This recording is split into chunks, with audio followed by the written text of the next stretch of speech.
pinag-aaralan ng COMELEC na maghain ng kasong kriminal laban kay suspended Bamban Mayor Alice Go dahil sa pagsisinungaling nung siya ay tumakbo sa pagkaalkalde dahil po ito sa mga maling detalyeng inilagay niya sa kanyang Certificate of Candidacy nang tumakbo siyang mayor noong 2022.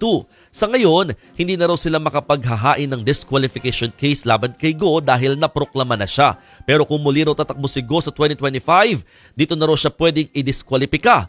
Ayon naman sa ilang nagtitinda sa public market ng Bamban Tarlac, patuloy nilang susuportahan ang kanilang alkalde sa kabila ng mga ipinupukol sa kanyang issue.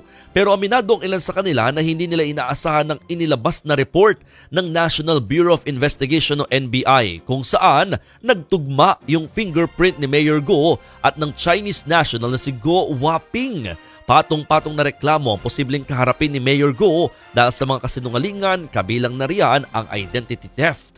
Mungkahi na dating Justice Secretary Leila de Lima, ipaaresto na ng Bureau of Immigration si Mayor Go kahit walang arrest warrant dahil anya ito sa seryosong mga paglabag sa visa conditions. Pwede rin daw ikulong si Go sa immigration facility.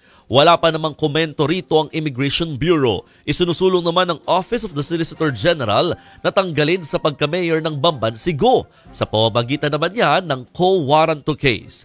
Ayon kay Solgen Menardo Guevara, ihahain ng petisyon sa susunod na buwan.